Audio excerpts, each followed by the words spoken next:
What are the best tips to pass the ITIL for Sustainability in Digital and IT exam? Firstly, pay attention to the key terms, concepts, and models presented in the course. Knowing the terminology will be essential for passing the exam. Secondly, when learning a new term or concept, take the time to ask yourself questions like, where can I use it in my work position?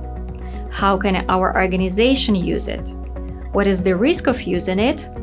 What are the benefits of using it? By asking such questions, you help your brain to retain new information not only for the exam, but also in the long term.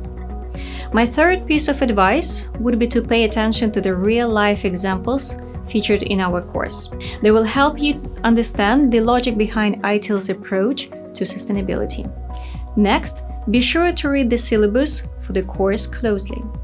You will want to do this in advance of starting a new module, so you can see what you may be tested on. It should also go without saying that you will have a much better chance of passing the exam if you utilize any practice paper provided with your course. Finally, you do not need to memorize every piece of information provided with the module. You can also fall back on your own previous experience and common sense when answering certain questions. Remember to like, subscribe, and hit the notification bell. If you are interested in free ITIL resources, click the link below in the description. Follow Good e-learning on LinkedIn, Facebook, Instagram, and Twitter for regular ITIL resources such as posters, articles, videos, and study guides.